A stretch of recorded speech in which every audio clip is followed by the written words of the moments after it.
Praise the Lord. ஆண்டவராகிய இயேசு கிறிஸ்துவின் நாமத்தினால் உங்கள் அனைவரையும் சந்திப்பதில் மகிழ்ச்சி அடைகிறேன். இன்று காலையில் கொஞ்சம் நேரம் தாமதமானாலும் ஆண்டவருடைய பாதத்தில் யூடியூப், ஃபேஸ்புக், வாட்ஸ்அப், மெசஞ்சர் மூலமாக உங்களை சந்திப்பதில் நான் மகிழ்ச்சி அடைகிறேன். இந்த நாள் நாம் ஒரு பாடலை பாடி நம்ம ஆண்டவருக்குள்ள நாம் பெற்றிருக்கிற பாக்கியம் என்ன என்று சொல்லி சிந்தித்து தேவனுடைய சமூகத்தில் நாம் ஆசீர்வாதங்களை பெறுவோம். அப்பா பிதாவே, அன்பான தேவா, அருமை இரட்சகரே, ஆவியானவரே. அப்பா பிதாவே, அன்பான தேவா, அருமை இரட்சகரே, ஆவியானவரே. இரவும் பகலும் ஐயா கூட இருந்து எந்நாளும் காப்பவரே, மறவாத தெய்வம், மாறாத நேச, மகிமைக்கு பாத்திரரே. நன்றி உமக்கு நன்றி ஐயா, நன்றி உமக்கு நன்றி. அப்பா பிதாவே, அன்பான தேவா, அருமை இரட்சகரே, ஆவியானவரே. உளையான சேற்றில் வாழ்ந்த என்னை தூக்கி எடுத்தீரே, கல்வாரி ரத்தம் எனக்காக சிந்தி கழுவி அணைத்தீரே. நன்றி உமக்கு நன்றி ஐயா, நன்றி உமக்கு நன்றி. அப்பா பிதாவே, அன்பான தேவா, அருமை இரட்சகரே, ஆவியானவரே. தாழ்மையில் இருந்தேன், தள்ளாடி நடந்தேன், தயவாய் நினைவு கூர்ந்தீர். கலங்காதே என்று கண்ணீரை துடைத்து கரம் பற்றி நடத்துகின்றீர். நன்றி உமக்கு நன்றி ஐயா, நன்றி உமக்கு நன்றி. அப்பா பிதாவே, அன்பான தேவா, அருமை இரட்சகரே, ஆவியானவரே. அல்லேலூயா. எங்கேயோ இருந்த எங்களை உம்முடைய இரத்தத்தினால் கழுவி பரிசுத்தப்படுத்தி தேசமெங்கும் உலக நாடுகள் எங்கும் எங்களை கிட்டி ஆண்டவரை சேர்த்திருக்கிறீரே. அப்பா பிதாவேங்கிற புத்திர சுவிகாரத்தின் ஆவியை தந்திருக்கிறதே, எமது அன்பிற்கு நன்றி. இந்த பரலோக குடும்பத்தின் ஆண்டவரை பரிசுத்தமான தூய குடும்பத்தில் எங்களை இணைத்திருக்கிற தேவன் எங்களோடு பேசி எங்களை ஆண்டவரை வழி நடத்துவீராக. நன்மைகளுக்கு நேராக, பாதுகாவலுக்கு நேராக, ஆசீர்வாதத்துக்கு நேராக, குடும்பங்களாய் ரட்சிக்கப்படுவதற்கு நேராக, ஆசீர்வாதங்களை சுதந்திரிப்பதற்கு நேராக, சத்துருவை ஜெயித்து ஜெயமெடுப்பதற்கு நேராக, தெய்வீக சுகத்தோடு கர்த்தருக்காய் வாழ்வதற்கு நேராக எங்களை நடத்துவீராக. கரம் பிடித்து நடத்துவீராக. எங்களோடு பேசும் இயேசுவின் நாமத்தில் ஜெபிக்கிறோம் பிதாவே, ஆமென், ஆமென். இந்த நாளில் நாம் பார்க்க போகிற செய்தியின் தலைப்பு, மகனுக்குரிய மகளுக்குரிய ஸ்தானத்தை பெற்ற பிள்ளைகளுக்கு தேவன் கொடுக்கிற ஆலோசனை என்ன? மகனுக்குரிய மகளுக்குரிய வழிகள் எப்படிப்பட்டது? பிரத்யேகமானவைகள். இதனால் நமக்கு மட்டும் தேவன் என்ன செய்கிறாரு? பிரத்யேகமான பாதையை நிர்ணயித்திருக்கிறார். அதை குறித்து தான் நம்ம பார்க்க போகிறோம். நீதிமொழிகளில் அதிகாரத்தில் எப்போவுமே நம்ம பார்க்கும்போது என் மகனே என் மகளேன்னு சொல்லி அநேக காரியங்கள் கொடுக்கப்பட்டிருக்கு. இன்றைக்கி நான் வாசித்த போர்ஷனில் நீதிமொழிகள் 3 முதல் 10 வசனங்களை நான் வாசித்தேன். அதிலிருந்து நான் உங்களோடு பகிர்ந்து கொள்ளுகிறேன். என் மகனே, என் போதகத்தை மறவாதே, உன் இருதயம் என் கட்டளைகளை காக்க கடவது. இன்னைக்கு ஆண்டவராகிய கர்த்தர் பாருங்களேன், பரிசுத்தம் உள்ளவர்களை இன்னும் பரிசுத்தமாக்குவார், நீதி செய்வர்களை இன்னும் நீதிக்குள்ளாக்குவார். இன்றைய வாழ்க்கையில் கூட இந்த நாட்களில் இன்னும் அதிகமான தூய்மைக்குள்ளா நடத்தும்படி கரங்களை பிடித்து ஆண்டவர் இயேசு எப்படி சொன்னாரா, ஒரு கன்னத்தில் அரைஞ்சா மறு கன்னத்தை காட்டு என்று சொல்லி, ஒரு மனுஷன் 1 மைல் தூரம் உன்னை பலவந்தம் பண்ணினா 2 மைல் தூரம் நடந்து போ என்று ஆண்டவர் சொன்னது போல, ஒருத்தன் உன்னுடைய வஸ்திரத்தை எடுத்துக்கொண்டா மேல் அங்கேயே கூட விட்டு எடுத்துகிட்டு போ என்று சொல்லு அப்படின்னு சொல்லிடு அப்படின்னு ஆண்டவர் சொன்னது போல, நான் நடக்கும்படிக்கு இன்றைக்கு அநேகம் பாதைகள் வழியே நடத்துகிறார். நான் எடுக்காததை கொடுக்க வேண்டியது ஆயிற்று. ஆண்டவராகிய இயேசு கிறிஸ்து சிலுவையில் அறைந்த போது அவர் கண்கள் காணதான் அவருடைய வஸ்திரத்தை என்ன செஞ்சாங்க, பங்கிட்டு கொண்டாங்க. இயேசு அதை கவனித்து கொண்டே இருந்தார், பிதாவும் கவனித்து கொண்டே இருந்தார். தனக்குரியவைகளை எல்லாவற்றையும் வெறுத்து விடாவிட்டால் எனக்கு சீஷன் அல்ல என்று சொன்ன தேவன் அப்படி போன்ற ஒரு பாதைக்குள், ஆவிக்குரிய உன்னதங்களுக்குள் என்னை நடத்தி செல்ல அவர் சித்தமாய் இருக்கும்போது அது எனக்கு கொஞ்சம் அது கடினமான காரியமாய் தோன்றுகிறது. ஒருவேளை அதிகமான இது இருந்தால் நம்ம அதிகமானது நினைத்து கூட பார்க்க முடியாத அளவுக்கு அல்லது தேவைகளுக்கு ஏற்றது போல இருந்தால் கூட நம்ம கவலைப்பட மாட்டோம். அதைவிட குறைவாக இருக்கும்போது நம்ம கவலைப்படுவோம், பார்த்தீங்களா? அப்போது ஆனால் ஏழை விதவை கவலையே படலை. பாவத்தில் இருந்து சம்பாதித்த அந்த வெள்ளைக்கல் பரணி, அந்த பரிமள தைலம் அடங்கி அந்த பரணியை அவள் உடைக்கும் போது கவலையப்படலை. இதை வித்திருந்தா கூட பணம் கிடைக்கும் தான், ஆனால் என் ஆண்டவர் மீது உள்ள அன்பு நேசம் இதுக்கு இணையே இல்லைன்னு சொல்லி அதை அப்படியே ஒரு அற்பமாய் அந்த ஸ்திரீ ஆண்டவருக்கு எப்படி அவருடைய பாதத்துக்கு அர்ப்பணித்தாளோ, சிரசுக்கு அர்ப்பணித்தாளோ, அது போன்ற நிலைமையில நான் வர வேண்டும், நீங்க வர வேண்டும்னு ஆண்டவர் பேசுறாரு. கர்த்தருடைய வார்த்தை சொல்லுது, நீ என் மகள் என் மகன். எத்தனையோ பேர் இருக்கலாம், ஆனால் உன்னை நான் என் மகன் என் மகள் என்கிற லிஸ்ட்டில் வச்சிருக்கிறேன் அப்படின்னு கர்த்தருடைய வார்த்தை சொல்லுது. என் போதகத்தை மறவாதே. சமயத்துக்கு ஏற்றபடி நமக்கு ஆவியானவர் வார்த்தைகளை கொடுத்து எச்சரிக்கிறார். அப்போ அதை மறந்து விடாத, உன்னுடைய இருதயம் என் கட்டளைகளை காக்க கடவுது, கட்டளைகளை நீ பத்திரப்படுத்து, உனக்குள்ள பத்திரப்படுத்து என்று ஆண்டவருடைய வார்த்தை சொல்லுகிறது. இப்படி இருந்தால் உனக்கு கிடைப்பது என்ன? நீடித்த நாட்கள், தீர்க்காயுசு, சமாதானம், இவைகளை நான் பெருக பண்ணுவேன். இவ்வளோ காலங்கள் நமக்கு ஆயுசு கொடுத்துருக்குறான்னா அது பெருசு. அது நல்ல ஆரோக்கியத்தை கொடுத்திருந்தா அதை விடையும் மிகவும் ஒரு அரிதான காரியம். சமாதானத்தை தந்திருக்கிறார்னா தனிமையிலும் வறுமையிலும் அவன் லாசரு போன்று நின்றவர்கள், யாசித்தாலும் போஷித்தாலும் விசுவாசத்தை காத்தவர்கள், அந்த லிஸ்ட்டில் நம்ம இருக்கிறோமே, அது ஒரு பெரிய பாக்கியம். ஆண்டவருடைய வார்த்தை சொல்லுகிறது, நீ என்ன செய்ய வேண்டும் என்று நான் உனக்கு சொல்லுகிறேன். என்னுடைய கிருபையும் சத்தியமும் உன்னை விட்டு விலகாதிருப்பதாக. பிதாவாகிய தேவன், கர்த்தராகிய இயேசு கிறிஸ்து ஆவியான தேவன் உன்னை விட்டு விலகாதிருப்பார்களாக, அவர்களோடு இணைந்து கொள் என்று ஆண்டவருடைய வார்த்தை சொல்லுகிறது. நீ அவர்களுடைய கர்த்தராகிய இயேசு கிறிஸ்துவின் மனதுருக்கத்தையும் பிதாவாகிய தேவனுடைய வல்லமையும் அவர் நியாயம் தீர்ப்பார் என்ற உணர்வையும் உன் இருதயத்தை விட்டு அகற்றி விடாதே, உன் இருதயத்தில் எழுதிக்கொள் என்று சொல்லப்பட்டிருக்கிறது. என்னுடைய ஒரு விருப்பம் எல்லாம் என்னென்னா, ஆதி அப்போஸ்தலர்கள் காலத்தில் நாங்கள் அப்படி தான் ஊழியம் செய்ய ஆரம்பித்தோம். ஆரம்ப காலங்களில் நாங்கள் ஒரு வீட்டுக்கு, ஒரு விசுவாசி வீட்டுக்கு நாங்கள் கடந்து செல்லுவோம். அந்த நாட்கள் எல்லாம் முழுக்க ஹிந்து ஏரியா, அதிக சபைகள் கிடையாது. அந்த நாட்களில் அந்த வீட்டில் போய் நாங்கள் ஜெபிக்கும்போது ஆவலோடு கூட பக்கத்துலேருந்து அநேகம் பிள்ளைகள் வருவாங்க. அந்த இடத்துல பிசாசுகள் அலறி ஓடும், வியாதியஸ்தர்கள் சுகம் அடைவாங்க, அபிஷேகம் பெற வேண்டிய பிள்ளைகள் அபிஷேகம் பெறுவாங்க.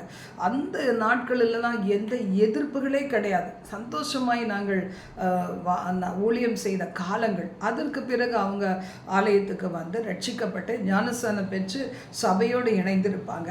ஆனால் அதற்கு பிறகு ஒரு சர்டன் லெவலுக்கு அவங்க வளரும்போது நமக்கு தெரியும், சில சபைகள் அதற்காகவே கார்கள் அனுப்புகிறாங்க, பஸ்கள் அனுப்புகிறாங்க. சொந்த வாகனத்தில் அன்னைக்கு குலையுயிரும் குத்துயிருமாய் இருந்தவனை ஏற்றிட்டு போனாங்க. இன்றைக்கி அப்படி இல்லை. சபைகளில் சிறப்பட்ட பிள்ளைகள் ஒரு உயர்ந்த அடைக்கலத்துக்கு வரும்போது அவர்களை ஏற்றுக்கொண்டு போகிறாங்க, அப்பாவி பிள்ளைகளை ஏற்றுக்கொண்டு செல்லுகிறார்கள். அது ஒரு வகையான ஊழியமாய் செய்கிறாங்க. ஆனால் கர்த்தருடைய வார்த்தை இதில் சொல்லப்பட்டிருக்கு, நீ இதை உன் இருதயத்திலே ஏற்றி எழுதி கொண்டாயானா, இருதய பலகையிலே எழுதி கொண்டாயானா, தேவனுடைய பார்வையிலையும் மனுஷருடைய பார்வையிலையும் தயையும் நற்புத்தியும் பெறுவாய். ஆண்டவருடைய வார்த்தை சொல்லுது, மனுஷர் கண்களை தயவு, தேவ தயவு. நாங்கள் ஊழியம் செய்த முந்தின நாளில் ஊழியம் செய்த இடத்துல முழுக்க முழுக்க விக்கிரகத்தை ஆராதிக்கிற பிள்ளைகள், அதுவும் பார்த்தீங்கன்னா ஜனங்கள் வருவதை தடுக்கின்ற பிள்ளைகள், ஜனங்கள் வருவதை தடுத்து ஒவ்வொரு நாளும் இந்த இடத்துல ப்ரேயர்லாம் இல்லை, 2 மாடி, ஒரு மாடிக்கு வரும்போதே அவங்க அப்படியே வெளியே அனுப்பிடுவாங்க. இப்படி போன்ற பிள்ளைகள் வாசலிலே காத்திருப்பாங்க. இங்கே வருகிற பிள்ளைகளை அப்படி நீங்கள் இங்கே வாங்க அங்கே வாங்க டைவர்ட் பண்ணக்கூடிய விதத்தில். அப்போ நான் நினைக்கிறேன், இப்போ சுதந்திரிக்கிற இடத்துல தேவன் அப்படிப்பட்ட காரியங்களை காணாதபடிக்கு அவர் மனிதர் கண்களையும் தேவ தயவுலையும் நற்புத்தி பெறத்தக்கதாக, இரக்கம் பெறத்தக்கதாக, ஒரு நல்ல ஒரு பெருகிற ஒரு தன்மையை கொடுக்கத்தக்கதாக கர்த்தர் நடத்துவார் என்கிறதை விசுவாசிக்கிறேன். கர்த்தருடைய வார்த்தை சொல்லுது, உன் சுய புத்தி மேல் சாயாது. என்ன, இது சில ஊழியங்கள்லாம் பார்த்தீங்கன்னா 2வது மாடினா வாசல்லையே என்ன செய்வாங்க, சில வாலண்டியர்ஸை வைப்பாங்க. அவன் ஒயிட் கட்டிட்டு கையில் கைப்பிரதிகளை வச்சுட்டு போகிற வருகிற இடத்துலலாம் சொல்லி வாங்க என்று சொல்லுவாங்க. இப்படி படிக்கட்டுலாம் நிற்க வைப்பாங்க. அதற்குரிய ஆட்கள் வரும்போது அதெல்லாம் செய்யலாம். ஆனால் இப்போ முடியாத நிலைமை. அதனால என் சுய புத்தி மேல் சாயத்துக்கு ஒன்றும் இல்லை, முழு இருதயத்தோடு கர்த்தரை சார்ந்து கொள்ளுகிறேன், அவரை நம்புகிறேன், அவரையே என் வழிகளாக நினைத்து கொள்ளுகிறேன். ஆண்டவர் சொல்கிறாரு, உன் பாதைகளெல்லாம் செவ்வைப்படுத்துவேன். கிதியோனுடைய பாதை அந்த 300 பேருக்கு ஆண்டவர் ஃபில்டர் பண்ணலன்னா அவருடைய பாதை ஒன்று சின்ன பின்னமாக இருந்திருக்கும். பார்க்கறதெல்லாம் நம்புகிற தன்மை நமக்கு காணப்படுது. இன்றைக்கி ஊழியத்தில் மட்டும் இல்லை, பிஸ்னஸ்களில் ஒரு பொண்ணுக்கு ஒரு பையனை பார்க்கும்போது, பையனுக்கு பொண்ணை பார்க்கும்போது, குடும்பங்களை விசாரிக்கும் போது தான் சில பேர் கண்கள் அடைக்கப்பட்டுருது. அப்போ அதனால எல்லாம் கரெக்டாக இருக்கிற மாதிரி தெரிஞ்சு பிறகு பிரச்சனைகள் உருவாகிறது. வசனம் சொல்லுது, உன் வழிகள் எல்லாம் அவரை நினைத்துக்கள், அவர் உன் பாதைகளை செவ்வைப்படுத்துவார். நீ உன்னை ஞானி என்று எண்ணாதே, கர்த்தருக்கு பயந்து தீமையை விட்டு விலகு. நம்மள ஆண்டவரை போல பரிபூர்ண ஆகிட்டா அந்த உலகத்தில் எதுக்கு நம்மளை வச்சிருக்கிறாரு? நம்மை கொண்டு தேவன் செய்ய இருக்கிற காரியங்கள் உண்டு, நம்மை உடைத்து உருவாக்கி பயன்படுத்துகிற காரியங்கள் உண்டு.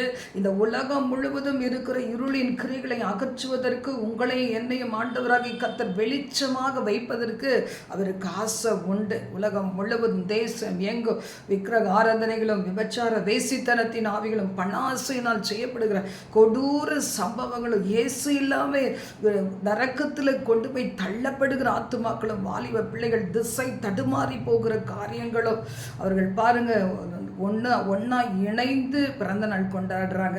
வீடுகளில் 12 மணிக்கு கொண்டாடினா பரவாயில்ல, நண்பர்கள் நடுவில் ஹோட்டல்லையும் மற்ற இடங்கள்லையும் அவர்கள் கொண்டாடும் போது தங்கள் உயிரையே இழந்து தங்கள் கற்பை பறிக்கொடுத்து இவ்வளவு ஒரு மோசமான நிலைமைக்கு தள்ளப்படுகிறாங்க. இதெல்லாத்துக்கும் ஜெபிக்கிறதுக்கு இவர்கள் முன்னாடி ஒரு எஸ்தர் ராஜாத்தி போல அவர்கள் யாரெல்லாம் சாட்சி இருக்கணும் கர்த்தர் ஏங்கி கொண்டு இருக்கிறார் பாருங்க. நாங்கள் வளர்ந்த அந்த லேமன்ஸ் இவாஞ்சலிக்கல் ஃபெலோஷிப்பில் அந்த ஊழியக்காரர் பாஸ்டர் பிரதர் ஜெயசிங் அவருடைய பிள்ளைகள் அருமையாக ட்ரெஸ் பண்ணுவாங்க. எனக்கு ரொம்ப பிடிக்கும். நான் அந்த நாட்களில் சின்ன பிள்ளையாக இருந்தேன். படித்து கொண்டு இருக்கும்போது கிட்டத்தட்ட ஒரு காலேஜ் ஸ்டடீஸ்க்குள்ளே அதை படிக்க வேண்டிய அந்த நாட்களில் பார்த்திங்கன்னா அவங்க போட்டிருக்க ட்ரெஸ்ஸிங் எனக்கு ரொம்ப பிடிக்கும். ரொம்ப நீட்டாக, ரொம்ப அழகாக, அவங்க பார்க்குறதுக்கே ஒரு தூதர்கள் மாதிரி இருப்பாங்க, தேவ தூதர்கள் மாதிரி இருப்பாங்க. பிரதர் ஜெய்சிங் அவங்களுடைய ஒய்ஃபு ரொம்ப ஹம்பிள், ரொம்ப அன்பு, ரொம்ப அருமையான ஒரு நீட்டு அவங்களுடைய அப்ரோச் ரொம்ப நல்லாயிருக்கும். இது மாதிரி தான் நான் பெரியவங்களானா அப்படி இருக்கணும்னு நான் நினச்சேன். அதே போல் என்னுடைய ட்ரெஸ்ஸிங்ஸ் எல்லாம் எனக்கு அது மாதிரி தான். அவங்க நல்லா கட்டுவாங்க, ரிச்சாக கட்டுவாங்க, நீட்டாக கட்டுவாங்க, ரொம்ப அட்ராக்டிவாக கட்ட மாட்டாங்க, ரொம்ப அருமையாக இருக்கும். அது என்னுடைய உள்ளத்தில் பதிந்தது போல் இன்றைக்கி கூட இப்படி இது இன்னும் பரிபூர்ணம் யாருன்னா ஆண்டவர் மட்டும்தான். நான் சில ஊழியக்காரர்களுக்கு ஜாப் பண்ணும்போதெல்லாம் அவர்களை பற்றி நினைக்கும் போது ரொம்ப சந்தோஷமாக இருக்கும். பெரிய ஊழியக்காரங்க ஆயிரக்கணக்கான 10,000கணக்கான லட்சக்கணக்கான பிள்ளைகள் நடுவில் பயன்படுத்தப்படுகிறாங்க. ஆனால் ஒன்றுமே இல்லாத ஒரு சின்ன சபை வியாபாரியாக இருக்கலாம், ஏழைகளாக இருக்கலாம், அன்எஜுகேட்டட் பீப்புளாக இருக்கலாம், அங்கெல்லாம் என்னை பயன்படுத்துங்க ஆண்டவரே, வல்லமையாய் அவங்கள மாதிரி பயன்படுத்துங்கன்னு கேட்பேன். ஆனால் பரிசுத்தத்தில் மட்டும், நீதியில் மட்டும் கர்த்தராகிய இயேசு கிறிஸ்துவை தான் நான் நம்புவேன். எல்லாரும் ஜனங்கள் நல்லா இருக்கலாம், அதுக்காக 100% நம்ம ஒரு மனிதனை ஃபாலோ பண்ண முடியவே முடியாது. ஆண்டவராகிய கர்த்தரை மட்டும் தான். சில பேர் கேட்பாங்க, இப்படி சொல்லி தப்பிச்சுக்கங்க அப்படின்னு சொல்லி. அப்படி இல்லை, ஆண்டவராகிய இயேசுவை சொல்லி இருக்கிறாரு, எந்த மனுஷனும் பொய்யன். எப்படி என்னைய நான் நல்லவரேன்னு சொல்கிறீங்க, நல்லவர் நல்லவர் வல்லவர்லாம் சொல்கிறீங்களே அப்படின்னு சொல்லி. பிதா ஒருவனை தவிர ஒருவனும் நல்லவன் இல்லைன்னு ஆண்டவரே சொல்கிறார் இயேசு கிறிஸ்து. இன்னைக்கு நம்ம என்ன பண்ண முடியும்? யாராகிலும் பூர்ணமானவங்க இருக்காங்களான்னா இல்லை. ஆனால் வல்லமையில், ஒரு அன்பில், இரக்கத்தில் பல பீப்புள் இருக்கிறாங்க. thousands ஆஃப் பீப்புள் நம்மளை சுற்றி இருக்கிறாங்க பாருங்கள். அப்போ எனக்கு இல்லாத விசேஷித்த குணங்கள் அநேகருக்கு இருக்கும். ஆனால் அநேகருக்கு இல்லாத விசேஷித்த அபிஷேகமும் அக்கினியும் சில குணங்களும் எனக்கு இருக்கலாம். ஆனால் பரிபூர்ணமானவர் கர்த்தர் மட்டும்தான். நம்ம அவரை தான் நம்ம நோக்கி பார்க்கணும். அதான் சொல்லப்பட்டிருக்கு, நீ உன்னை ஞானி என்று எண்ணாதே, கர்த்தருக்கு பயந்து தீமை விட்டு விலகு, அது உன் நாபிக்கு ஆரோக்கியம், உன் எலும்புகளுக்கு ஊனாகும். பாருங்க, டாக்டர்ஸ்லாம் நம்ம போனோம்னா என்ன சொல்லுவாங்க, கொஞ்சம் ஏஜ் தான் ஆக ஆக அவங்க சொல்கிறது ஏஜ்னா ஒரு 40 years கூட ஏஜ் ஆயிடுச்சு சொல்லுவாங்க. அப்போ பாருங்கள், அதுக்கு ++னா எப்படி ஆகும்? அப்போ அவங்க என்ன சொல்லுவாங்க, எலும்பு தேஞ்சு தான் போவோம், நரம்பு தேஞ்சு தான் போவோம், அந்த பலவீனம் வந்து தான் ஆகும். நம்ம அதை பைகாட் பண்ணி கொடுக்குறோம், அப்படியே ஏற்றுக்கொள்கிறோம். அப்போ ஆமாம் போல், அப்படி தான் போல். அதுக்கு என்ன அவங்க ரெமெடி கொடுப்பாங்க, என்ன விதமாக அவங்கள வெளியே கொண்டு வரதுக்கு அதாவது ஹெல்ப் பண்ணுவாங்களா? நான் ஒரு முறை 3 years 4 years 3.5 years இருக்கும்னு நினைக்கிறேன், கீழே விழுந்த போது பார்த்தீங்கன்னா அதுக்கு முன்னாடி எனக்கு முட்டி வலி இருந்ததே கிடையாது. அப்போ பாருங்கள், நான் தாராளமாக காலை மடக்கி பெட்டில் ஏறினாலும் சோஃபாவில் ஏறினாலும் முட்டி போட்டு ஜெபிக்கிறதுனால ரொம்ப அசால்ட்டாக செய்வேன். எனக்கு ரொம்ப அது கைவந்த கலையாக இருந்துச்சு. ஆனால் ஒரு 3.5 yearsக்கு முன்னாடி ஒரு இடத்துல வரும்போது விழுந்துட்டேன் கீழே. ஒரு காரணம் இல்லாமல் விழுந்த பிறகு தான் என்னால் இதெல்லாம் முடியல. ஆனால் டாக்டர்ஸ் சொன்னால் என்ன செய்வாங்க, இல்லை கொஞ்சம் கொஞ்சமாக வீக் ஆகிட்டே இருந்துச்சு, அதனால தான் அப்படி ஆயிடுச்சு சொல்லுவாங்க. இனி வீக் ஆகிட்டே தான் போகும்லாம் சொல்லுவாங்க. பாருங்கள், என் கால்கள் நடக்க முடியாது, ரொம்ப நேரம் நிற்க முடியாது, அனாயிண்டிங்கில் நடத்த முடியாது, பல மணி நேரம் நின்று பிரசங்கிச்சு பாடல் பாடி ஆராதிச்சு அனாயிண்டிங்கில் நடத்தி விடுதலை கொடுத்த அந்த ஊழியத்தை நான் மறுபடி உட்காந்துக்கிட்டு பிரசங்கிக்கவும், உட்காந்துட்டு ஆராதிக்கவும் ரொம்ப நேரம் நிற்க முடியாத நிலைமையில் இருந்தேன். ஒரு முறை ஒரு ஊழியக்காரருடைய ஊழியத்திற்கு நான் கடந்து சென்றேன். எல்லாருக்கும் ஃபேமஸான ஊழியக்காரர் தான். சில நேரம் அதை சொன்னால் கூட மற்றவர்களுக்கு கோவம் வரும். அப்படி தான் நான் ஷேர் பண்ணாவே எல்லாரும் எரிச்சல் அடைஞ்சாங்க. அது முத்தி போய் பல பிரச்சனைகள் ஆச்சு. அது மாதிரி பார்த்தீங்கன்னா அந்த ஊழியக்காரருடைய ஊழியத்துக்கு நான் போயிருக்கும்போது அப்படியே நின்று பார்த்தேன், ஐயோ இந்த மாடியில் நான் ஏற முடியுமா என்று சொல்லி. ஆனால் அங்கே போய் பாருங்கள், கர்த்தரின பல வழிகளில் என்னை பலப்படுத்தினார். உள்ளே போனால் எனக்கு இடம் கிடைக்கல, உட்காரத்துக்கு இடம் கிடைக்கல, ஸ்டெப்ஸில் உட்கார என்னால் முடியாது. அப்படிப்பட்ட நிலைமையில் நின்று கொண்டே 2 வாரங்கள் அந்த சுவரை பிடிச்சிக்கிட்டே நின்றுட்டு இருந்தேன். அந்த ஜன்னலுடைய அந்த கார்னரை பிடிச்சிட்டே நின்றுட்டு இருந்தேன். எனக்கு உட்காரத்துக்கு கூட இடம் கிடைக்கல. ஆனால் ஆண்டவர்கிட்ட சொன்னேன், கர்த்தாவே நான் உங்கள்கிட்ட ஆசையோடு வந்திருக்கேன், இதை பிடிச்சிக்கிட்டு ஹோல் ஹவர்ஸ், ஒரு 2.5 hours கிட்டத்தட்ட நான் நிற்கிறேன்னா, இங்கே நிற்கிறதுக்கு என்ன வச்சிங்கன்னா என்னுடைய ஊழியத்தில் என்னை நிறுத்துங்கன்னு சொல்லி நான் ஜெபம் பண்ணேன்.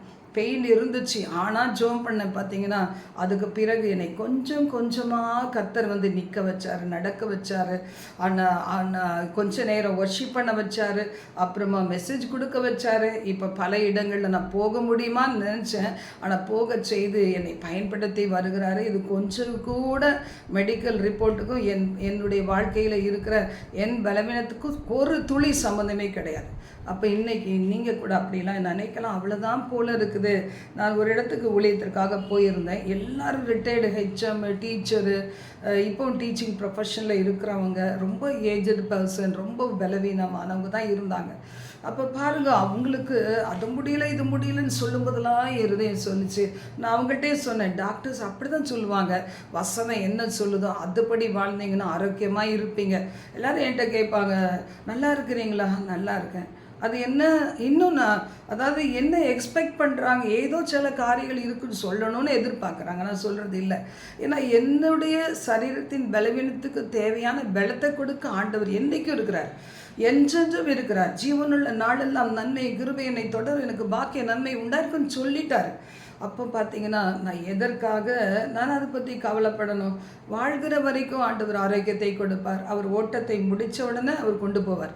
இதுதான் எனக்கும் அவருக்கும் உள்ளது. ஏன்னா உலகத்தில் நிறைய ஏமாற்றங்களை சந்திச்சாச்சு, நிறைய இழப்புகள், நிறைய விதமான காரியங்கள். ஒரே ஒரு காரியம், இந்த ஒரு காரியத்தில் எனக்கு அந்த பாக்கியத்தை கொடுத்தா போதும் ஆண்டவரே. அப்படித்தான் ஆண்டவரோடு கூட பேசிக்கொண்டு நடந்து கொண்டு இருக்கிறேன். நீங்கள் கூட அப்படிப்பட்ட நிலைமையில் இந்த உலகத்துக்காக அன்பு கூறுகிற நடுவில் நீ என் மகன் அல்லவா, என் மகள் அல்லவா, என்கிட்ட என்ன கிடைக்கும்ன்றதுக்கு தான் என்கிட்ட வரியா அப்படின்னு ஆண்டவர் கேட்குறாரு. நித்தியம் வரைக்கும் கொண்டு சேர்க்கிற பிதாவின் தன்னுடைய தகப்பன் வீட்டில் கொண்டு விட போகிற அந்த ஆண்டவராக இயேசு கிறிஸ்துவை மூத்த சகோதரரை பிடித்து கொண்டு அவரை பற்றி கொண்டு அவரையே நேசித்து நம்ம போயிட்டோம்னா அங்கே போனால் பிதாவாகிய தேவனுடைய சமூகத்தில் கண்ணீர் இல்லை, கவலை இல்லை, ஏமாற்றம் இல்லை, வியாதிகள் இல்லை, தனிமை இல்லை, நெருக்கடிகள் இல்லை, உயர்ந்தவங்க தாழ்ந்தவங்க, கீழ் ஜாதி உயர்ந்த ஜாதி ஒன்றுமே கிடையாது. அந்த இடத்துல தூதர்களைப் போல இருக்கக்கூடிய பாக்கியத்தை நீங்களும் நானும் பெற்றிருக்கிறோம். வசனம் சொல்லுது, உன் பொருளாலும் உன் எல்லா விளைவின் முதற் பலனாலும் கர்த்தரை கனம் பண்ணு, அப்பொழுது உன் களஞ்சியங்கள் பூர்ணமாய் நிரம்பும், ஆலைகளில் திராட்சை ரசம் புரண்டோடும். எனக்கு கூட வருகிற ஊழியத்தில் சில நேரங்கள் சிலர் உதவி செய்வாங்க. சில நேரத்தில் என்னுடைய பிள்ளைகள் கொடுக்கறதுல கூட நான் தசம்பாகத்தை முதல்ல கொடுத்துருவேன். ஏன்னா அவளை கொடுக்க வைக்கிறது கர்த்தர் தான். ஒருவேளை அவங்க கொடுக்காம கூட இருக்கலாம், ஏதாவது அவங்க தேவைகளை சொல்லி ஒரு சில மாதங்கள் தான் அனுப்பாமல் கூட இருக்கலாம். நிறைய பேர் பெற்றோரை மறந்து பிள்ளைகள் காணப்படுகிறாங்க. அப்போ நான் எப்படி அவங்கள நம்ப முடியும்? அவர்களுக்கு ஒரு வேலையை கொடுத்து, வருமானத்தை கொடுத்து, சுகபலத்தை கொடுத்து, அவர்களுக்கு ஒரு மனதை கொடுத்து, மகன் இருந்தால் மருமக பெர்மிஷன் வேணும், மகள் இருந்தால் மருமகனுடைய பெர்மிஷன் வேணும். இதெல்லாம் தாண்டி தான் ஒரு தாய் தகப்பன் அவங்களுடைய முதிர்ந்த வயதில் அவங்க ஊழியத்தின் பாதையில் அப்படி தான் அவங்க வாழ முடியும், வாழ்ந்து கொண்டு இருக்கிறாங்க. ஏன்னா உலகத்தில் என்ன நினைப்பாங்க, ஒரு குறை இல்லை, எல்லாம் ஃபாரின் மணி அப்படின்னு நினைப்பாங்க. ஆனால் ஆண்டவராகி கர்த்தர் தான் கொடுக்க வைக்கிறவரே. ஆண்டவர் பாருங்கள் நிறைவாய் நடத்துவார் எப்போ போதும் என்ற மனது இருந்தால். ஆண்டோடைய வார்த்தை சொல்லுது உபாகம் 6:6-9, இன்று நான் உனக்கு கட்டளையிடுகிற இந்த வார்த்தைகள் இருதயத்தில் இருந்தால் அது என்ன செய்யும்? உன்னுடைய ஜெனரேஷனுக்கு போகும், உன் பிள்ளைகளின் பிள்ளைகளுக்கு போகும். எப்போதும் நீ சிந்தித்து கொண்டே இருப்பாய். அப்போ தான் சமாதானத்தின் தேவன் நம்மோடு இருப்பார். பாருங்கள், நம்மளை குழப்புகிற சூழ்நிலை நடுவில் டென்ஷன் படுத்தணும், அப்படியே கவலைக்குள்ளே கொண்டு போய் அப்படியே படுக்க வச்சிடணும்னு தான் பிசாசு பலரை கொண்டு டார்ச்சர் படுத்துக்கிறான். ஆனால் அதன் நடுவில் நீ யோசிக்க வேண்டியது என்ன? உன் வீட்டில் உட்கார்ந்திருக்க போதும், வழியில் நடந்திருக்கிற போதும், படுத்துக்கொள்ளுகிற போதும், எழுந்திருக்கிற போதும் இதையே பேசுவோம். இருதயத்தில் வச்சிருக்கிற வார்த்தைகளை பேசு. இன்னைக்கு கூட நான் கிச்சனில் நிற்கும் போது அநேக வார்த்தைகளை பேசிக்கொண்டே இருந்தேன், அறிக்கைட்டு கொண்டே இருந்தேன். அப்போ தான் நான் பலனை உணர்ந்தேன். இன்னைக்கு நீங்கள் கூட அப்படி செய்யுங்க. வசனம் சொல்லுது, உன் கைகளின் மேல் அடையாளமாக கட்டிக்கொள்ளுவாயாக. இன்னைக்கு ராக்கி கட்டுறாங்க, என்னன்னா அண்ணன் தங்கச்சி உறவுன்ட்டு. அது கூட வேறு மாதிரி போயிடும். அது ஆரம்ப காலத்துலேருந்தே இருக்குது. நான் படிக்கிற காலேஜ் படித்து ஒர்க் பண்ணுற நேரத்துலேருந்தே இருக்குது. நானும் இன்னசென்ட்டாக என் ஹஸ்பண்ட்டை கேட்பேன். எல்லோரும் கயிறு கட்டுறாங்க, நானும் கட்டுட்டேன். என் ஹஸ்பண்ட் ரொம்ப திட்டிடுவாங்க, இது என்ன உனக்கு ஒரு உலகத்தினுடைய நடப்புகள் தெரியல அப்படி சொல்லி திட்டுவாங்க. அதனால தான் கட்டலை. அது மாதிரி நினச்சது உண்டு, ஆனால் தப்புன்றதை உணர்ந்து அதை செய்யலை. ஆனால் இன்றைக்கி நிறைய பேர் கயிறு கட்டிக்குவாங்க. கிறிஸ்டியன்ஸ் கயிறு கட்டுறாங்க. சில நேரத்தில் ஃபேஷன் கயிறு, சிவப்பு கயிறு, கருப்பு கயிறு, அது நடுவில் ஒரு சிலுவை. நான் போகும்போது பார்ப்பேன், என் மனம் வலிக்கும். சிலுவையை எப்படி தொங்க விட்டுருக்காங்க? நேராக இருக்கிற சிலுவையை இப்படி மடித்து இப்படி தொங்க விட்டுருப்பாங்க. அதை கையில் கட்டியிருப்பாங்க. நான் ஒரு மகனை பார்க்கும்போது சொன்னேன், அப்பா நீ கட்டியிருக்கிற சிலுவை செல்லுபடி ஆகாது, இது எங்கப்பா வாங்கினேன்? கடையில் வாங்கினேன். இல்லை வேளாங்கண்ணியில் வாங்கினேன். நீ வேளாங்கண்ணியில் வாங்கினாலும் சரி, இல்லை வேறு இடத்துல வாங்கினாலும் சரி, இந்த சிலுவையை நோக்கி பார்த்தா பிழைப்ப. கையில் இப்படி ஒரு பொருள் மாதிரி கட்டினாவோ, இல்லை அந்த சிலுவையை வச்சு அப்படியே கும்பிட்டாலோ ஒன்றும் நடக்க போகிறதில்ல. சிலுவையில் ஆண்டவராக இயேசு கிறிஸ்துவை பாரு, அவர் பட்ட பாடுகளை பாரு, இன்று உயிர்த்தெழுந்த ஆண்டவரை பாரு, அப்போ தான் நீ பிழைக்க முடியும் என்று சொல்லி ஜெபித்துட்டு வர்றதுக்கு கடவுள் உதவி செய்தார். கர்த்தருடைய வார்த்தை சொல்லுது, நீதிமான்களுக்கு உலகத்திலெல்லாம் துன்பம் மட்டும்தானா? துன்பம் இல்லை, துன்பம் தாண்டி இன்பங்கள் உண்டு, பாடுகள் தாண்டி மகிமை உண்டு, மரவின் கசந்த அனுபவம் தாண்டி பேரிச்ச மரத்தினுடைய நிழல் உண்டு. ஆண்டவராகிய கர்த்தரை துதித்து பாட அநேக சந்தர்ப்பங்கள் உண்டு. கர்த்தருடைய வார்த்தை நீதிமொழிகள் 10:9 சொல்லுகிறது, நீதி உத்தமமாய் நடக்கிறவன் பத்திரமாய் நடக்கிறான். உத்தமமான வழி கஷ்டம்தான் பாருங்கள். எங்கே பார்த்தாலும் லஞ்சம், எங்கே பார்த்தாலும் அநீதி நிறைந்த விதத்தில் பொருள் சம்பாதிக்கிற காரியங்கள். ஒரு திக்கச்சலுக்கு, ஒரு ஊமையனுக்கு, ஒரு செவிடனுக்கு, தள்ளாடுகிறவனுக்கு, குருடனுக்கு யாரும் உதவி செய்யவே மாட்டாங்க. ஆனால் ஆண்டவருடைய வார்த்தை சொல்லுது, உத்தமமாய் நடக்கிறாயா, நின்று நிதானித்து கவனித்து செயல்படுகிறாயா, பத்திரமாய் நீ நடக்கிறாய். கோணலான வழிகளில் நடக்கிறவன் நிச்சயமாக கண்டுபிடிக்கப்படுவான். அநேகர் நினைப்பாங்க, இவங்களை ஏமாத்தினா யாரு கேட்க போகிறாங்க. ஆனால் ஆண்டவர் சொல்கிறார், நிச்சயமாய் கண்டுபிடிக்கப்படுவான். பல நாள் திருடன் ஒரு நாள் அகப்பட்டு தான் ஆகணும் சொல்லுவாங்க பார்த்தீங்களா? அதே மாதிரி தான் உலகத்திலே சம்பவங்கள் நடக்கும். வெளியே வராத ரகசியமும் இல்லை, வெளிக்கு வராத மறைப்பொருட்களும் இல்லவே இல்லை. கர்த்தர் எல்லாவற்றையும் வெளிப்படுத்துவார். எப்போ? ஒரு நாளிலே இல்லை, இந்த நாட்களிலேயே வெளிப்படுத்துவார். பாருங்கள், மனுஷன் எதை விதைக்கிறானோ விதைச்சிட்டு வந்தால் அறுவடை ஒன்று இருக்குது. அந்த அறுவடை நாட்கள் ஒன்றும் யுகம் ஆகாது. அதுக்கு சர்டன் பீரியட், 3 மாதம் 6 மாதம் இப்படி சில காலங்கள் இருக்குது, அறுக்க முடியும். இப்படித்தான் நாம் செய்கிற காரியங்கள். ஆண்டவராகிய கர்த்தர் சொல்கிறாரு, இப்படிப்பட்ட விதத்தில் நீ இருக்கிறதுனால தான் நீ தீமையான பாதையில் போகாத படிக்க உன்னை ஸ்ட்ரிக்டாக நடத்துகிறேன். என் மகன் நீ, என்னுடைய சுவிகார புத்திரன் நீ. நான் உன்னை கிரயம் செலுத்தி ரத்தத்தினால், என் ரத்தத்தினால் உன்னை நான் வாங்கியிருக்கேன், என்னுடைய பிள்ளை நீ அப்படின்னு ஆண்டவர் சொல்கிறாரு. பாருங்கள், எனக்கு சில பேர் சொல்லுவாங்க, ஏன் நீங்கள் ஆண்டவருக்கு அடிமைன்னு சொல்கிறதுல சந்தோஷப்படுகிறீங்க? அவர் சொல்கிறாரு என் பிள்ளைன்னு சொல்கிறாரு.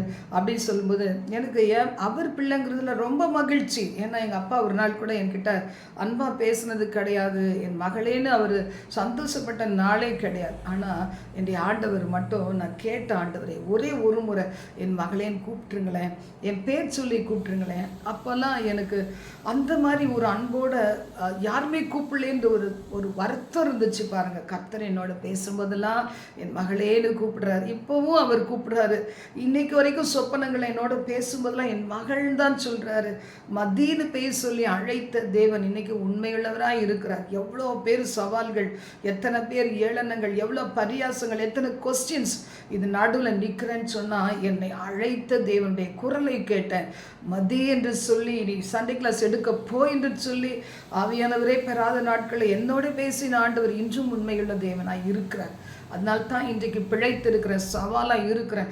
1000-10,000 பேர்கள் என்னை அழிச்சுன்னு துடிச்சாலும் இந்த சின்ன ஊழியத்தை செய்கிற செத்த நாயை போல, ஒரு தெள்ளுப்பூச்சியை போல இருக்கிற ஒரு நபரை துரத்துறதுக்கு பெரும் கூட்டம் வருது. அப்போ ஆண்டவர் யார் பக்கம் நிற்பார்? சிறுமைப்பட்டவர்களுக்கு பக்கத்தில் நிற்பார். துரத்தப்பட்டு ஓடி வந்த தன்னுடைய பாதத்துக்கு பக்கத்தில் வந்த அந்த பாவியான ஸ்திரீ பக்கம்தான் ஆண்டவர் நின்னார். சிறு பான்மைக்கு பக்கத்தில் தான் இருப்பார், சிறு பூச்சிக்கு நடுவில் தான் இருப்பார். இஸ்ரவேலின் சிறு கூட்டமே நான் உனக்கு துணை இருக்கிறேன்னு சொல்லி இருக்கிறார். இப்போ இதுக்கு பின்னாடிலாம் இருக்கிற ஈவில் பவரை கட்டி அதை அப்புறப்படுத்தி சுட்டரிக்கும் போது நீங்களும் நானும் ஜெயம் பெற முடியும். இன்றைக்கு எல்லாரும் குடும்பங்களாக இருப்பாங்க. ஒருத்தருடைய கஷ்டத்தை இன்னொருத்தர் சொல்லிக்குவாங்க. அட்லீஸ்ட் 2 பேராக இருந்தால் கூட சொல்லிக்குவாங்க. என்னை போல இருக்கிற பிள்ளைகள் யாரிடத்துல சொல்ல முடியும்? ஆண்டவர்கிட்ட மட்டும்தான். மற்றவர்கிட்ட சொன்ன புரியாது, புரிஞ்சுக்கிறதுக்கு நபர்கள் கிடையாது, நேரம் கிடையாது, மனசு கிடையாது. ஆனால் ஆண்டவருக்கு மட்டும் வருத்தப்பட்டு பாரம் சுமக்கிற எல்லாருமே இடத்தில் வாருங்கள், நான் உங்களுக்கு இளைப்பாறுதல் தருவேன்னு சொல்லியிருக்கிறார். என்னுடைய வேதனையை நீ ஏற்றுக்கோ, என் சிலுவை நீ ஏற்றுக்கோ, உன் சிலுவை நான் பார்த்துக்கிறேன் அப்படின்னு சொன்ன தேவன் இன்றும் ஜீவனுள்ள தேவன். சொல்கிறாரு, என் மகளா இருக்கிறதுனால தான் நீ உருப்படியாக இருக்கிற, இல்லைன்னா நீ வேசியின் பிள்ளையாய் மாறி இருப்ப, உன்னை திருநாய்கள் பங்கு போட்டிருக்கோம் என்று கர்த்தர் உங்களை பார்த்து சொல்கிறார். வாலிப மகனை பார்த்து மகளை பார்த்து சொல்கிறார். ஒருவேளை ஹஸ்பண்டால் வெறுக்கப்பட்ட பிள்ளைகளை பார்த்து பெண்களை பார்த்து ஆண்டவர் சொல்கிறாரு. வைஃபால் கனவீனமாய் நடத்தப்படுகிற பிள்ளைகளை பார்த்து, சகோதரனை பார்த்து ஆண்டவர் சொல்கிறாரு. ஒரு ஊழியரை பார்த்து ஆண்டவர் சொல்கிறாரு. ஊழியக்காரிகளை பார்த்து சொல்கிறாரு. கைப்பிரதி ஊழியம் செய்யலாம், மருத்துவமனை ஊழியம் செய்யலாம், சிறைச்சாலை ஊழியம் செய்யலாம், நின்று தேவனுக்காக எப்பொழுதும் இரவும் பகலும் மன்றாடலாம். ஆண்டவர் சொல்கிறாரு, ஏன் மகன் மகன் அல்லவா, ஏன் மகள் அல்லவா, அதனால்தான் நான் உன்னை சிட்சிக்கிறேன் ஆண்டவரை வார்த்தை சொல்லுது. நீதிமொழிகள் 3ஆம் அதிகாரத்தில் நீங்கள் தொடர்ந்து வாசிச்சிங்கன்னா ஆண்டவரே வார்த்தை சொல்லுது, நான் சிட்சிக்கும் போது சோர்ந்து போயிடாதே, சோர்ந்து போயிடாதே. இந்த சிட்சை தான் உன்னை என்ன செய்து என் பிள்ளைங்கிறத இந்த உலகத்துக்கு காமிக்கக்கூடியது, உனக்கே அது புரிய வைக்கக்கூடியது அப்படின்னு ஆண்டவருடைய வார்த்தை சொல்லுது. அதனால இன்னைக்கு ஆண்டவருடைய சிட்சிக்கிறாரே, எவ்வளோ நாள் சிட்சிப்பார், பயங்கர நெருக்கடி. இன்னைக்கு நாங்கள் புதிய இடத்துக்கு போகும்போது அநேக தேவைகள் எப்படியோ சமாளிச்சுட்டு இந்த பணம் வர வேண்டிய பணம் என்று நம்பின பணம் வராத பட்சத்தில் நெருக்கப்பட்டாலோ இதுக்கு மேலே திராணி இல்லாண்டவர் தூக்கி போட்டதுக்கு அப்புறமா பார்த்தீங்கன்னா ஆண்டவர் ஒரு நிம்மதியை கொடுத்து, அவர் ஆலோசனைகளை கொடுத்து, உதவக்கூடிய ஏழை எளிய ஜனங்களை அவர் கொடுத்து, நாங்கள் எங்களுக்கு பணம் கிடையாது, எங்கள் உடல் உழைப்பை எங்கள் திறமைகளை நாங்கள் ஆண்டவருக்காக செய்வோம்னு சொல்கிற பிள்ளைகளை எழுப்பி கொடுக்குறார். கர்த்தர் நல்லவர், ஒரு நாளும் நம்மை கைவிடவே மாட்டார். அதனால் இன்னைக்கு சத்துருக்களுடைய நோக்கம் அழிச்சிடணும்னு ஆண்டவருடைய நோக்கம். அதே சத்துருக்கள் நடுவில் ஒரு பந்தி ஆயத்தப்படுத்தி உங்கள் தலை எண்ணெயால் அபிஷேகம் பண்ணுவிக்கிறது தான் கர்த்தருடைய நோக்கம். நம்ம மேலேயும் நம்ம கிட்ட வந்து பார்த்து நமக்கு தாண்டி கூட போய் பார்க்குது பிசாசு. ஆனால் ஆண்டவர் சொல்கிறாரு, என் வார்த்தைகளுக்கு கீழ்ப்படைந்து நடக்கிற, என் மீது அன்பு கூர்ந்து நடக்கிற பிள்ளைகளுக்கு நான் 1000 தலைமுறை வரைக்கும் நான் இரக்கம் செய்வேன். தவறு செய்கிறவங்களை 4 தலைமுறை 10 தலைமுறைகளுக்கு தண்டிப்பேன். ஆனால் என் மீது அன்பு கூர்ந்து என் கட்டளைகளை கை கொண்டு என் வார்த்தைகளின் படி நடக்க பிரயாசப்பட்டு, ஒருவேளை எல்லாராலும் ஏளனம் பண்ணப்பட்டு பரியாசம் பண்ணப்பட்டாலும் நான் என்ன செய்வேன், அவர்கள் சந்ததியை நான் ஆசீர்வதிப்பேன். நீதிமான் சந்ததியோடு கர்த்தர் இருக்கிறார். நீதிமான்களுடைய பிள்ளைகள் வெட்கப்பட்டு போவதே கிடையாது. உன் சந்ததி மேல் நாவி உன் சந்தானத்தின் மேல் ஆசீர்வாதத்தை ஊற்றுவேன் சொல்லி இருக்கிறார். உன் கல்லுகளை பிரகாசமடை செய்வேன் சொல்லி இருக்கிறார். உங்களுக்கு ஒருவேளை ஞானம் இருக்காது, புத்தி இருக்காது, ஒருவேளை நல்ல வேலைகள் இருக்காது, படிக்க வைக்க திறமை இருக்காது, வேலைகளுக்கு அனுப்ப முடியாத நிலைமை இருக்கலாம். ஆனால் ஆண்டவர் சொல்றாரு, உன் சந்ததியை நான் உயர்ந்திருக்க பண்ணுவேன், சிறந்திருக்க பண்ணுவேன். தீங்கு நாளிலேயே நான் உங்களை கூடார மறைவிலே ஒளித்து வைத்து கூடாரத்திலே மறைத்து கண்மலையின் மேல் உயர்த்துவேன் சொல்லியிருக்காரு. இந்த தேவன் உங்கள் தேவன், என்னுடைய தேவன், என்னுடைய குடும்பத்தின் தேவன், என் பிள்ளைகளின் தேவன், என் சந்ததியின் தேவன். இதை நம்ம இமேஜின் பண்ணுவோம், அதையே நாம் தரிசிப்போம், அதையே பேசுவோம். வீணான வார்த்தைகள் பேசும்போதெல்லாம் மனம் வலிக்குது. ஆவியாளர் சொல்றாரு, ஏன் இப்படிலாம் உற்ற நீ, அது உலகத்தான் பேசுகிற பேச்சு, என் பிள்ளை இல்லை அப்படி சொல்லும்போது நம்ம ஒத்துக்கொண்டு நாம் ஆண்டவரே எனக்கு கிருபை தாரோன்னு சொல்லும்போது ஆண்டவராய் கர்த்தர் கிருபையை பெருக பண்ணுகிறவர். உங்களை இதுவரை நடத்துகிற இன்னும் நடத்துவார். ஜெபிக்கலாமா? எங்கள் பரலோக தேவனை இந்த சத்தம் கேட்ட தமது பிள்ளைங்களை பிளஸ் பண்ணுங்க. அவருடைய வாழ்க்கையில் தகப்பனே, என் மகன்ற அந்த பெரிய அந்த வாக்கியம் எவ்வளோ பெரியது என்பதை உணர்ந்து இந்த உலகத்தில் எப்படித்தான் நடக்கப்பட்டாலும் இயேசுதான் என்னுடைய ஆண்டவர், இயேசுதான் என்னுடைய ராஜாதி ராஜன், என் இதயத்தினுடைய நாயகன் என்று சொல்லி என்னுடைய வாழ்க்கையினுடைய அஸ்திபார இயேசுதான், நான் அசைக்கப்படுதலைன்னு சொல்லி உங்களுடைய பிள்ளைகள் முன்னேறி சில கிருபை தாங்க. அவளுக்கு அடைக்கப்பட்ட வாசல்கள் திறக்கப்படுவதாக. மனுஷனுக்கு தெரிஞ்ச வாசல்லாம் மனுஷன் அடைப்பான். எவருக்குமே தெரியாத கெபிகளிலே வைத்து போஷிப்பிக்கப்பட்ட தீர்க்கதரிசிகள் உண்டு. அவர்களை தீர்க்கதரிசிகளை போஷிப்பிக்க ஒரு நல்ல மனிதன் உண்டு. அப்படியே ஆண்டவரை தூதர்களை திரளாய் அனுப்புவீராக. அவளுக்கு தேவைகள் அனைத்தையும் சந்தியும் ஆசீர்வதியும் பெரிய காரியங்களை செய்யும். வருகைக்காக நாங்கள் ஒரு கூட்டத்தை ஆதாயப்படுத்த நாங்கள் ஆயத்தமடைய, பிறரை ஆதாயப்படுத்த, பிறருக்கு காவலாளிகளாய் இருந்து திறப்பிலே நின்று ஜெபிக்க ஒவ்வொருவரையும் பயன்படுத்தும். அவளை வாழ்க்கை நன்மைகள் புரண்டோடுகிற நன்மைகளால் நிரப்புவீராக. அதிசயங்களை காண செய்யும் ஆசீர்வதியும் இயேசுவின் மூலம் பிதாவே, ஆமென். God bless you.